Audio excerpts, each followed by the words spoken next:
नमस्कार। आज हम नर्सरी कक्षाओं में पढ़ाए जाने वाले टॉपिक की बात करेंगे। नर्सरी और केजी में पढ़ाया जाता है ये बिफोर, आफ्टर एंड बिटवीन। देखिए, सबसे पहले मैं ये कहना चाहूँगा कि हम जो प्राइमरी कक्षाओं में या नर्सरी कक्षाओं में जो पढ़ाते हैं, इसमें हमें गलत टीचिंग मेथोडोलॉजी का प्रयोग करते हैं, गलत शिक्षण विधि का प्रयोग करते हैं। तो हम सबसे पहले ये देखते हैं कि आजकल जो प्राइमरी टीचर्स या नर्सरी टीचर्स बच्चों को जैसे पढ़ाते हैं बिफोर, आफ्टर एंड बिटवीन, यानी पहले, बाद में और बीच में, वो कैसे पढ़ाते हैं। ये देखो, ये पढ़ाते हैं कि 9 इसके आफ्टर में क्या है, 11 इसके आफ्टर में क्या है, 95 इसके आफ्टर में क्या है, 12 इसके बिफोर में क्या है, 17 इसके बिफोर में क्या है। ये बिफोर और आफ्टर का इस तरह से पढ़ाते हैं। कुछ इसमें क्या है कि यहाँ लिखा जाता है 9 का आफ्टर 10, 11 का आफ्टर 12, 95 का आफ्टर 96, 12 का बिफोर 11, 17 का बिफोर 16। इस तरह से बच्चों को कुछ पढ़ाया जाता है। लेकिन होता क्या है कि जब छोटे बच्चों को हम काउंटिंग सिखाते हैं, गिनती सिखाते हैं, तो हम उनको बाएं से दाएं या दाएं से बाएं नहीं सिखाते हैं। बच्चे के सामने जब इस तरह के सवाल एकदम से जाते हैं तो बच्चे को कुछ समझ में ही नहीं आता है। हम काउंटिंग उनको कैसे सिखाते हैं, 1 2 3 4 5 6 7 8 9 और 10। हम इस तरह से यानी ऊपर से नीचे की तरफ उनको काउंटिंग सिखाते हैं। और जब हम उनसे बिफोर, आफ्टर और बिटवीन के सवाल जब करते हैं तो हम उनसे बाएं से दाएं, दाएं से बाएं और बिटवीन, जैसे 9 डैश 11, ये बिटवीन, इस तरह के बिटवीन वाले सवाल करवाते हैं। तो बच्चा छोटा तो होता ही है, उसको इतनी समझ होती नहीं है, तो उसको ये चीज़ें समझ में आती नहीं है। तो ये जो फॉर्मूला है, ये इस तरह से बच्चों को हल करवाने का, ये एकदम से करवाना मुझे नहीं लगता कि ये ठीक है। तो हमें एक नई शिक्षण मेथोडोलॉजी यानी नई शिक्षण विधि का प्रयोग करना चाहिए कि जैसे हम ये काउंटिंग लिखवाते हैं ऊपर से नीचे की तरफ बढ़ते हुए क्रम में, ऐसे ही हम काउंटिंग लिखें 11 12 13 14 15 16 17 18 19 और 20। इस तरह से जो हमने लिखी है, हम बच्चों को अभ्यास में कैसे सिखाएं। बच्चों को हम अभ्यास में सिखाएं कि हम इन्हीं काउंटिंग में से हम क्या करें कि बीच में से कुछ अंकों को मिटा देते हैं।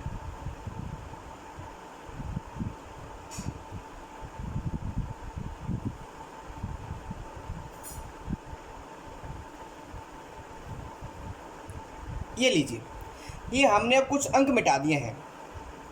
अब जब आप इस तरह का प्रश्न बच्चों के सामने पेश करेंगे तो बच्चे इस सीरियल को, इस क्रम को जानते ही हैं, तो उन्हें इन रिक्त स्थानों को भरने में ज़्यादा समय नहीं लगेगा और वो समझ जाएंगे कि 1 के बाद 2 आता है, 3 4 5 6, तो वो इस क्रम को समझ जाएंगे। तो हम बच्चा आराम से लिख सकता है, यहाँ 2 आएगा, यहाँ 6 आएगा, यहाँ 14 आएगा और यहाँ 18 आएगा, यहाँ 20 आएगा। बिल्कुल सिंपल है।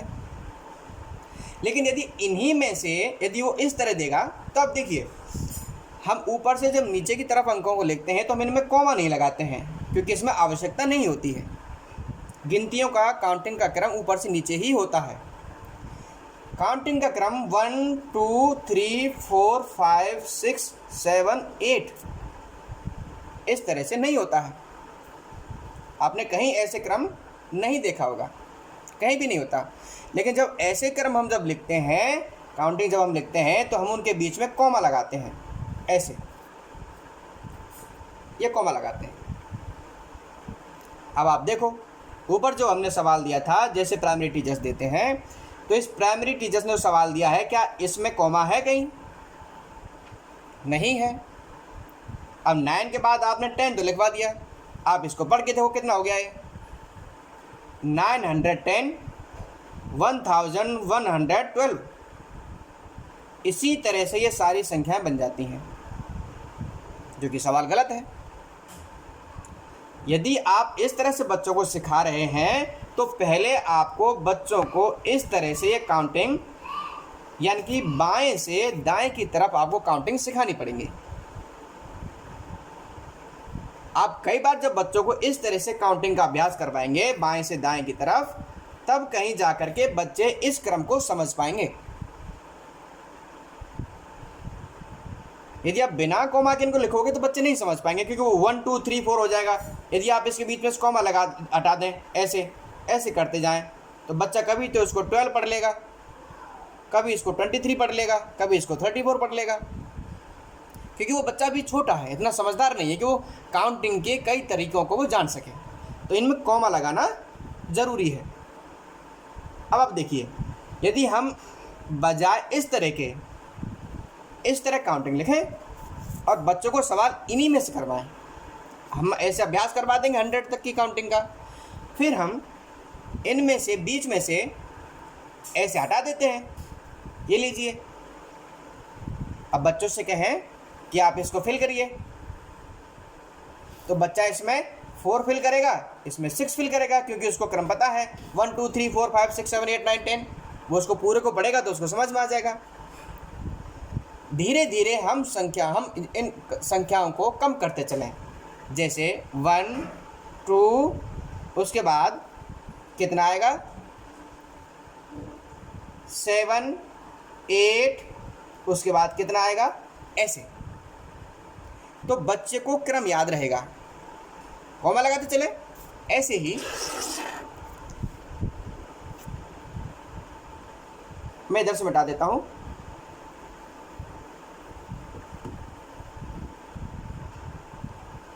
ऐसे ही जब बिफोर वाले आएंगे, तो बिफोर में हम क्या करेंगे, ऐसे 9 10, ऐसे। तो बच्चा यहाँ समझेगा ये 8 आएगा, 8 9 10। यानी कि जब भी आप बिफोर या आफ्टर दें, तो कम से कम उसमें 3 या 4 संख्याएं ज़रूरी है, जिससे कि बच्चे को क्रम समझने में दिक्कत ना हो। बच्चा आसानी से पहचान लेगा और लिख भी लेगा। लेकिन जब हम केवल 2 अंकों यानी 2 संख्याएं जब देते हैं, तो बच्चा उसमें कंफ्यूज हो जाता है, उसको संदेह हो जाता है कि मैं इसका क्या करूं। तो आप कितनी बार भी बच्चे को सिखाएंगे, वो फिर भी गलतियां करता है, खूब सिखाने के बाद भी गलतियां करता है। तो हमें अपनी मेथोडोलॉजी बदलनी है कि हम उन संख्याओं में कुछ बढ़ोतरी करें, क्रम को कुछ बदलें, जिससे कि बच्चे को सीखने में आसानी हो। बच्चा बिफोर आफ्टर एंड बिटवीन सीखेगा भी और सही भी करेगा। तो एक तरीका तो ये है कि हम उनके क्रम को बदलेंगे। पहले हम इस तरह के बच्चों का अभ्यास करवाएंगे काउंटिंग लिखने का, उसके बाद हम 2 3 थोड़े थोड़े बीच में से हटाएंगे, बीच में से नंबर्स को हटा देंगे, बच्चा इनको फिल करेगा, क्रम सीखेगा। उसके बाद हम संख्याओं को कम कर देंगे, तो बच्चा 3 या 4 संख्याओं में से किसी एक को भर सकता है। बिफोर वाले में हम ऐसे खाली छोड़ देंगे। अब आते हैं बिटवीन पर। बिटवीन को कैसे करेंगे, 7 8 10, 7 8 9 10। अब बच्चा इसको बिटवीन भरेगा। बिटवीन उसने यहाँ भी भरा है, ये बिटवीन है, बीच में है, इसको समझाने में कोई आपत्ति है ही नहीं। तो ये आसानी से हो सकता है बिटवीन का, तो ये बिटवीन है, बीच में है। अब देखिए कि जो टीचर्स कराते हैं, मैंने एक वीडियो देखा था यूट्यूब पर ही, वो किस तरह से करा रहे थे कि हम बच्चों को इसके साथ साथ हम पहले और बाद में, यानी कि आगे और पीछे, वो भी सिखाएंगे। अब देखिए, अब ये 2 सेल आपके सामने रखे हैं, 1 2 और ये इरेजर है, एक ये भी इरेजर है। अब आप इनको ध्यान से देखें,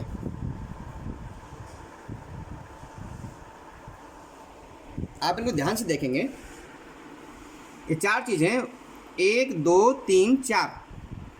अब आप इनमें कैसे बताएंगे कि कौन सी चीज़ आगे है और कौन सी पीछे है? अब आप ज़रा अंदाज़ा लगाइए, कौन सी चीज़ इनमें पहले है और कौन सी चीज़ इनमें बाद में है। हम इस तरह की वस्तुओं में अंदाज़ा नहीं लगा पाएंगे। क्यों? क्योंकि इनकी कोई एक फॉरवर्ड सरफेस और एक बैकवर्ड, यानी कि एक आगे की सतह और एक पिछली सतह, दो नहीं होती हैं, एक जैसा ही होता है। ऐसे ही सेल में है। तो हम इनमें आगे और पीछे नहीं बता पाएंगे यदि हम इनके सामने कोई रेखा खींच दें। जैसे ये हमने रेखा खींची, ये हम बच्चों को आगे और पीछे और पहले ये बताने के लिए। देखो, जब हम बोर्ड पे लिखते हैं तो आगे, पीछे और पहले, इन तीनों में अंतर होता है।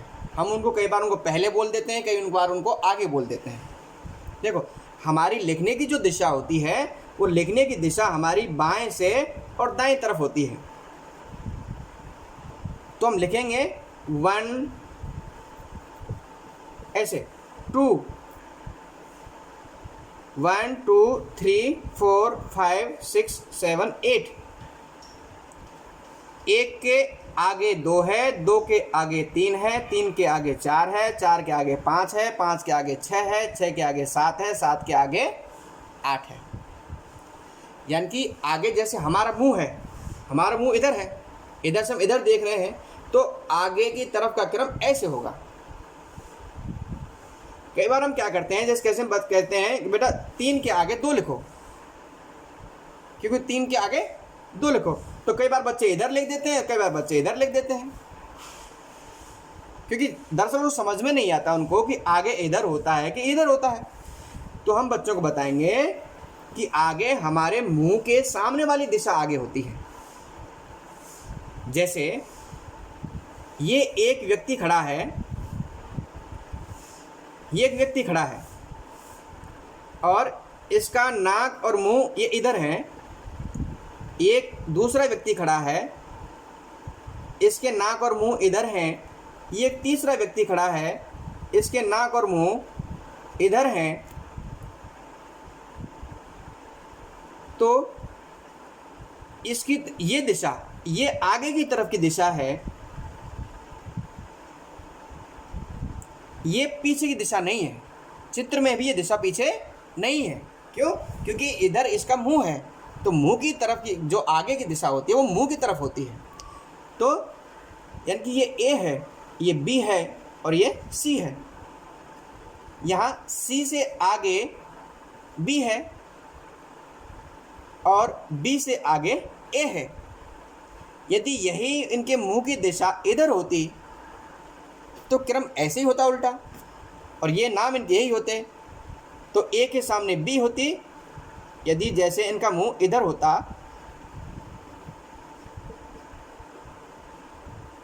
इनका मुंह इधर होता, तो ए के सामने बी, यानी ए से आगे बी है, बी से आगे सी है, सी से पीछे बी, बी से पीछे ए। तो इनमें बी के इस वाले में देखेंगे दिशा इधर है, तो इधर बी से आगे ए है और सी से आगे बी है। इधर देखेंगे तो ए से आगे बी और बी से आगे सी। तो हम जब इनमें बच्चों को सिखाएंगे कि पहले और बाद में किधर होगा, तो हम कहेंगे कि बेटा बी, इसमें बी से पहले ए है और बी के बाद में सी है। ऐसे इसमें सिखाएंगे कि बेटा इसमें बी से आगे सी है, यानी बी से पहले सी है और बी के बाद में ए है। जब हम कोई भी लाइन लगाते हैं, कतार में खड़े होते हैं, तो मुंह की दिशा को ही हम आगे की तरफ गिनते हैं। जो हमारे मुंह से आगे खड़ा है उसको हम पहले बोलते हैं, आगे बोलते हैं। जो हमारी पीठ की तरफ खड़ा होता है उसको हम पीछे बोलते हैं। तो हमें बच्चों को भी ऐसे ही सिखाना है। अब हम इसमें काउंटिंग से देख लेते हैं। जैसे एक रेखा खींच के बच्चों को आसानी से पहले और बाद में समझाया जा सकता है। बड़ा आसान तरीका है इसका कि ये लाइन 1 2 3 4 5 6 7 8 क्रम ऐसे है। तो हम जब बच्चों को बताएंगे इसमें कि बेटा 3 के आगे क्या है, तो 3 के आगे हम 2 नहीं बताएंगे, 3 के आगे हम 4 बताएंगे, क्योंकि क्रम इधर की तरफ है। 3 से पहले क्या है, 3 से पहले 2 है, ऐसे 3 से पहले और 3 से आगे 4। अब पहले में और आगे में अंतर समझ लीजिए। अब यहाँ पर आगे और पहले दोनों में अंतर है। 3 के पहले यानी कि पूर्व में, बिफोर,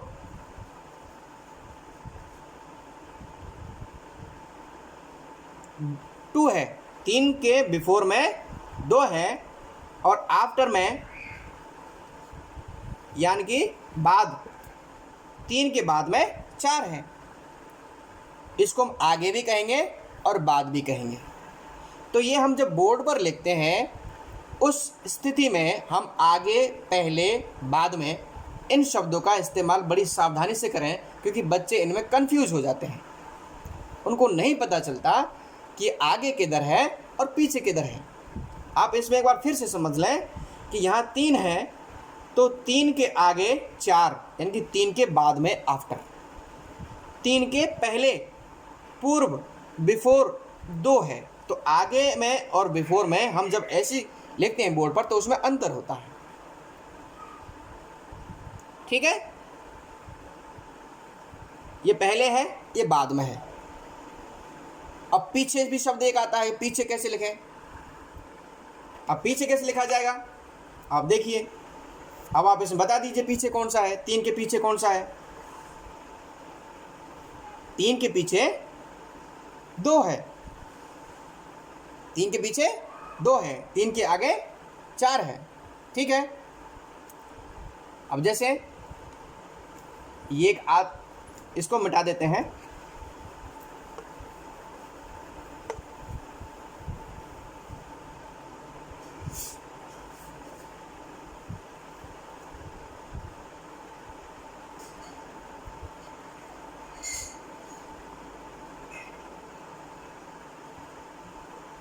टेन, 11, 12, 13 4 अंक हैं। क्रम है बढ़ता हुआ। इसमें 11 से पहले, 11 के बाद, ये बिफोर और ये आफ्टर। 10 11 के पहले है, 12 और 13 11 के बाद में है। ज़रूरी नहीं है कि आप बच्चों को ऐसे ही क्रम सिखाएंगे बाएं से दाएं की तरफ, आप ऐसे भी क्रम सिखा सकते हैं। 10 से पहले क्या आता है? 9 आता है। 10 के बाद क्या आता है? 11 आता है। यानी कि आप 10 लिखा आपने, फिर आपने यहाँ डैश लिख दिया, तो बच्चा इसको भी बिफोर और आफ्टर में कर सकता है। ये आफ्टर में हो गया। और यहाँ जैसे हमने 19 लिखा, इस हमने यहाँ लिख दिया, तो बच्चा इसको बिफोर समझेगा कि इससे पहले कौन सा आएगा। यदि हम 3 अंक दे देंगे तो बच्चे को और भी ज़्यादा आसानी आ जाएगी। जैसे यहाँ हम उसको 9, 10 और